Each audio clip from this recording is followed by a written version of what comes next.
Nobody saw this coming as the Winnipeg Jets are off to the hottest start in NHL history. A lot of people are starting to come out and talk about what happened to this Winnipeg Jets team in the offseason that has allowed them to be as good as they are. And they still are finding a way to fly under the radar despite being the best team in the NHL and one of the best starts that we have, well, the best start that we have ever seen. So to break that down as well as discuss some comments from Kyle Connor revealing what it's like to play in a small market in Winnipeg. Stay tuned for all that in this episode. But before we get into it, quick reminder to hit that subscribe button. If you're enjoying the daily Jets content, this is the place to be, as well as other NHL news as well. But again, if you're a Winnipeg Jets fan, make sure to hit that subscribe button. About 70% of you aren't. Darius, the Jets are off to the hottest start in NHL history. We know that, but they're still flying under the radar. Now, I'll give ourselves some credit. We've been covering them since basically the start of the season, and they've been on an absolute tear. And we're going to dive into what has kind of contributed to that. Now, whether you look back into the offseason, the coaching changes they made, some of the personnel changes they made. An article dropped a few hours ago saying 10 nearly perfect thoughts on the nearly perfect Winnipeg Jets. And I just kind of want to talk about what has happened to this team. We also have some reports or some, other comments from reporters, from like Frank Saravalli discussing this team. But this part of the article here is interesting. The Jets have found 14 ways to win this season. Some games, like the 1-0 win over the Avalanche, weren't their best, but they found a way to rely on Connor Hellebuck. And then other times they were able to score prolifically. We've been discussing this a lot here on the channel. They have found ways to win one way or the other, but it's getting to a point now where I think everybody should start talking about this Winnipeg Jets team as one of the best we've seen in the past decade for the in the NHL. It is. It is at this point. I mean, not even past decade. At this point, they're doing things that no team has ever done, right? So they've been really, really good so far this year and fun to watch. Like a fun team because they're finding different ways to win. It's not like they're doing the same thing every game. If one line's not going, the other lines are picking them up. And we're going to get to it, but some other insiders and reporters as well are kind of surprised about, the offense this year and how much offense they've had. I don't think, Jets fans are surprised by that. They have a really potent offense, and they always really had with Kyle Connor, Nikolai Ehlers. Mark Scheifele's been having a great year so far. All these different players are really putting it together so far this year. And obviously the defense as well. Josh Morrissey is not having as good of a season as he had just a couple years ago, but it's going to be hard to replicate something like that. But the defense as a whole is having a fantastic season. They have the best defense in the NHL in terms of offense right now. So everything is clicking so far for the Winnipeg Jets, and they're still flying under the radar, no pun intended, right? With the mainstream media, with, I think, fans of other teams. This is a really good team, and it looks like they're for real this time. Everything's come together at the right time. And I see a lot of fans, I see a lot of comments as well. A lot of people are saying, let's wait till April. Let's wait till the playoffs. But I think there's reason to be excited about this team right now because they are playing right. They're playing the right way, I should say, and they're playing a fun caliber of hockey. These games are fun to watch. They're finding different ways to win. And I know a 1-0 win against Colorado is, a nail biter, but they're finding ways to win and they're continuing their hot streak. And I'm glad that they're finally getting some of the recognition that honestly they deserve at this point because they're the best team in the NHL right now. Yeah, and we see a lot of those comments. To those of you commenting out there about the playoffs, let's just appreciate what we have right now. We can't look into the future regarding the playoffs. Whether or not they win in the playoffs is yet to be seen, but they're doing something we've never seen before. And there's a few different reasons.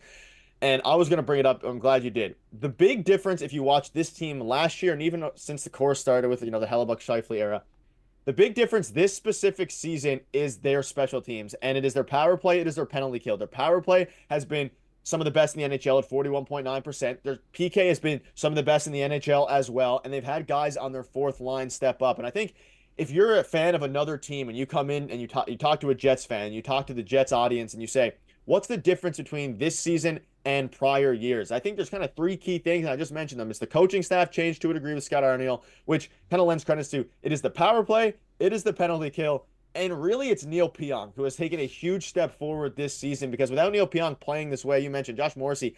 Josh Morrissey's having to do a bit of a lesser role. In previous years, he's having to kind of carry the offense from the defensive side of things, but Neil Pionk has been way better at goal scoring, but he's also been better defensively, which has been the biggest knock on him dating all the way back to when they made the Jacob Trouba trade for him.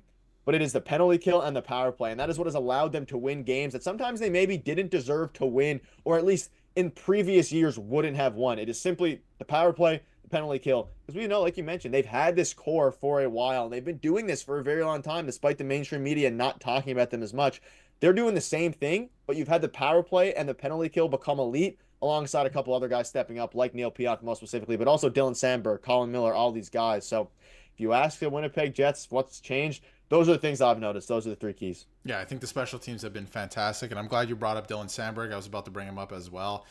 He's been great as well. And I think, Neil Pionk, since he came over in that trade for Jacob Trouba, he's been kind of a punching bag at times for, bad play or what have you, or maybe there was higher expectations. But he is taking, at least offensively, the load off of Josh Morrissey's shoulders for this season. They've been really good so far this season. There's lots to like with the Winnipeg Jets. Everything's going not all at once all the time, but everything's going over the course of 15 games so far this season, which has been very impressive. And I mean, some insiders and some writers have, they're asking questions. Where did the offense come from? I think the offense has always been here. And in terms of offense, and speaking of offense, Kyle Connor, there's been a lot of questions about, the lack of sellouts the last couple of years and maybe fan loyalty. I brought it up last video as well.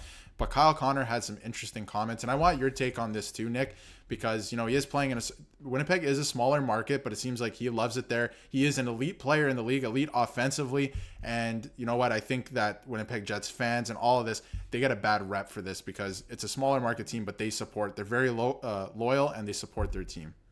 Yeah, I mean, they're starting to sell out now almost every game, and again, Kyle Connor spoke out. He said, I've been asked about that a lot throughout my career. Connor said on Thursdays he stood in front of the dressing stall at Canada Life Center. Sorry. He has a mouse beneath his right eye from a dust-up last weekend with Nikita Kucherov. We covered that thoroughly on the channel. I think it is mostly a function of playing in a small market. I'm not focused on that at all. I'm just focused on what I can control, the details and how I arrived at the rink. I'm just trying to be the best teammate that I can and do what I can to help the team win. And I mean, Kyle Connor's been a fan favorite for a while. Hopefully he's a Winnipeg Jet for life. But when you mention insiders saying where did this offense come from, it's really interesting because it comes from a few different things. And when you think back to the Winnipeg Jets last season, again, the offense has remained the same. But what has changed, like I just mentioned, the power play now is scoring at a 41.9% clip. That's instantly going to propel your offense to one of the best in the NHL. You've always had the best goalie or one of the best goalies, top 5 in the NHL since he's really came up. So now with all these things working together, along with a great penalty kill, and like last season, they had one of the better goal scoring teams and one of the best defenses. They just crumbled in the playoffs against a very good Colorado Avalanche team. But now they're playing a way more efficient play style, a way more sustainable play style. And what that's going to lead to if they can keep it up. But even if they don't keep up this incredible pace, if they keep up somewhat of this power play and penalty kill, they're in for a long, phenomenal season that can go deep into the playoffs. But again, I don't want to talk about the playoffs right now because we're 15 games into the season. They're making history, and I can't judge this. Yes, they've struggled in the playoffs before. Some people are saying we've seen this rodeo before, but we haven't though. They're 14-1. We haven't seen this. Nobody's seen this before because it's the first time it's happened in the NHL. I think the team is different, and they're going to be a really, really big obstacle for any team who are trying to get past them in the West or East if they make the Stanley Cup Finals. Yeah, we're 15 games in, and they're also in uncharted territory now, too, because obviously they've done something that no other NHL team has done. So it's interesting, or it's going to be interesting to see how they kind of battle everything that comes at them now. They have some tougher opponents. I mean, they handled the Dallas Stars pretty well the other night, and coming up now, if we want to do a little preview here, is the New York Rangers, who have been struggling in their own regard as well. But it's the #1 power play versus the #1 penalty kill in the league. So it's going to be a special teams battle, and I'm very interested to see what happens with that, especially because the Jets have been on a roll. The Rangers have been winning, but they've been really struggling, and they give up a lot of shots. So that's exactly what the Winnipeg Jets want. So I feel like the Rangers are kind of feeding into exactly what the Winnipeg Jets need to be able to win that game. But I think it's going to be interesting. With the #1 penalty kill going up against the Jets' really good power play, I wonder if the Jets are going to have to rely 5-on-5 as well. But it's going to be an interesting matchup, that's for sure. Yeah, and the best 2 goalies in the NHL, Shesterkin and Hellebuck. So let us know down below what your thoughts are on that. The Jets played more. We will have a post-game video for you all, so make sure to stay tuned, hit the subscribe button. We'll see you guys later.